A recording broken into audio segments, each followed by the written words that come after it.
కనండి బాబు కనండి. జనం లేక ఉసూరమంటున్న దేశాల సరసన మనం కూడా చేరకుండా ఉండాలంటే కనండి బాబు కనండి. 2047 నాటికి ఇండియాను నంబర్ 1 గా నిలపాలంటే కనండి బాబు కనండి. సంపాదన ఒక్కటే ముఖ్యం కాదు, సంతానం కూడా ప్రధానం కావాలి. అందుకే కనండి బాబు కనండి. దాచేపల్లి నుంచి దావోస్ వరకు వేదిక ఏదైనా ఇదే అంశాన్ని గుర్తు చేస్తున్నారు ఏపీ సీఎం చంద్రబాబు. జనాభా పెంచడంపై వ్యాపారవేత్తలు కూడా దృష్టి సారించాలని పిలుపునిచ్చారు.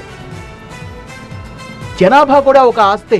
రాబోయే రోజుల్లో ఎంతమంది పిల్లలుంటే అంత ఆస్తి ఉన్నట్టే అంటున్నారు సీఎం చంద్రబాబు. అంతేకాదు పదే పదే ఇదే విషయాన్ని ప్రస్తావిస్తున్నారు. సంతానమే ప్రధానమంటూ లోకల్ టు గ్లోబల్ రిపీటెడ్ డైలాగులు వినిపిస్తున్నారు. డావోస్ పర్యటనలో ఉన్న చంద్రబాబు జనాభా వృద్ధిపై సీరియస్ కామెంట్స్ చేశారు.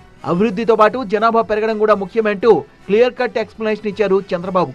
భార్యాభర్తలిద్దరూ కష్టపడుతున్నారు, డబ్బుల్ని బాగా సంపాదిస్తున్నారు, సంపాదించాలి కూడా. కానీ సంతానం లేకపోతే ఆ సంపాదనంతా వృధా అంటున్నారు చంద్రబాబు. ప్రపంచంలోని ఎన్నో దేశాలు జనాభా సమస్యతో బాధపడుతున్నాయని, జపాన్, జర్మనీ లాంటి దేశాలు కూడా వర్క్ కోసం ఇండియన్స్ ని అరువుగా అడిగే పరిస్థితి వచ్చిందన్నారు. ఇద్దరు కూడా ఉద్యోగాలు చేస్తున్నారు. Double income, no kids, let us enjoy. అందుకే ఇప్పుడు యూరోపే కాదు, అన్ని దేశాల్లో కూడా పాపులేషన్ ప్రాబ్లం వచ్చింది, ఏజింగ్ ప్రాబ్లం వచ్చింది. Can you believe?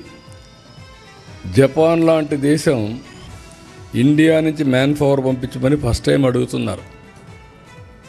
జర్మనీ లాంటి దేశంలో ఇండియన్స్ని యాక్సెప్ట్ చేసి కొంతమంది మనుషులు కావాలని అడిగే పరిస్థితికి వచ్చారు. అంటే ఏదైతే సరైన సమయంలో నిర్ణయం చేయలేకపోయారో దానివల్ల ఆ దేశాలు ఈరోజు మీరు చూస్తే సంపద సృష్టించారు, టెక్నాలజీ ఉంది, అగ్రదేశాలు. మనుషులు లేకపోతే ఎవరికోసం దీనికి? ఒకప్పుడు జనాభాను నియంత్రించాల్సిన అవసరం ఉండేదన్న చంద్రబాబు కొన్నేళ్ల నుంచి జనాభా పెరగాల్సిన అవసరం ఏర్పడుతోందన్నారు. సంపదను సృష్టించే క్రమంలో జనాభాను నిర్లక్ష్యం చేస్తే పరిణామాలు తీవ్రంగా ఉంటాయని ఆందోళన వ్యక్తం చేశారు. పెద్ద పెద్ద రోడ్లు, ఎయిర్పోర్ట్లు ఉన్నా వాటిలో జనం ఉండరన్నారు. అలాంటి పరిస్థితి ఇండియాకు రావద్దని 2047కి జనాభాలో ప్రపంచంలోనే ఇండియా నెంబర్ 1 గా గానీ నెంబర్ 2 ప్లేస్ లో గానీ ఖచ్చితంగా ఉంటుందన్న నమ్మకాన్ని వ్యక్తం చేశారు. India is very fortunate.